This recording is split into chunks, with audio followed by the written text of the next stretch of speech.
स्वामी विवेकानंद ने कहा है, प्रायः लोग दूसरों की जो क्रियाएं देखते हैं, बिना प्रमाण और तर्क से परीक्षा किए उन क्रियाओं को देखकर अनेक बार उनके विषय में बहुत सी भ्रांत मान्यताएं बना लेते हैं। ऐसा करना बहुत हानिकारक होता है, क्योंकि किसी दिन किसी व्यक्ति की अपनी शारीरिक मानसिक स्थिति अन्य दिनों की अपेक्षा कुछ अलग हो सकती है। किसी दिन किसी व्यक्ति के द्वारा कोई एक क्रिया करने पर यदि दूसरा व्यक्ति उसे देखकर ऐसा मान ले कि यह तो सदा ही ऐसा करता है, तो यह उसकी भ्रांत मान्यता यह उसके प्रति भ्रांत मान्यता है, क्योंकि वह व्यक्ति प्रतिदिन ऐसा नहीं करता। उदाहरण, एक व्यक्ति ने अपने अतिथि से रात्रि को भोजन के समय पूछा कि आप भोजन में सलाद मिठाई खाएंगे। अतिथि ने मना कर दिया कि नहीं खाऊंगा। इस घटना से यदि यजमान ऐसा मान ले कि यह अतिथि तो सलाद मिठाई कभी खाता ही नहीं, तो यह उनकी भूल है। यह भी तो हो सकता है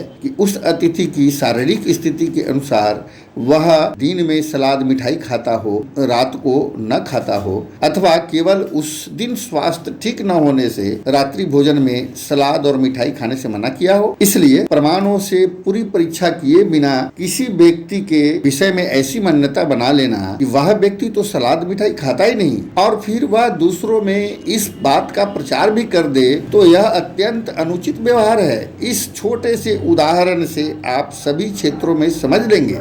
एक और उदाहरण, किसी व्यक्ति ने अपने कर्मचारी के साथ कुछ कठोर भाषा बोली क्योंकि कर्मचारी ने कोई अपराध किया था, वह उसे दंडित कर रहा था। अब दूसरा व्यक्ति यदि उसको ऐसे कठोर भाषा बोलते हुए पहली बार देखे और ऐसा मान ले कि यह व्यक्ति तो बड़ा क्रोधी है, अपने कर्मचारियों पर बहुत गुस्सा करता है, तो इस प्रकार की एकाध घटना को देखकर प्रमाणों से पूरी परीक्षा किए बिना ही किसी के विषय में कोई मान्यता बना लेना अत्यंत अनुचित है। ऐसा गलत मान्यता बनाकर फिर व्यक्ति उसका प्रचार दूसरे लोगों से भी कर देता है कि वह व्यक्ति तो सलाद नहीं खाता, वह व्यक्ति तो मिठाई नहीं खाता, वह व्यक्ति तो बहुत क्रोधी है इत्यादि। इस प्रकार की भ्रांतियां फैलाने से बहुत हानियां होती है और भ्रांति फैलाने वाले को आगे भविष्य में बहुत सा दंड भी भोगना पड़ता है। अतः व्यवहार में बहुत ही सावधानी का प्रयोग करें और प्रमाणों से परीक्षा करके ही दूसरे के विषय में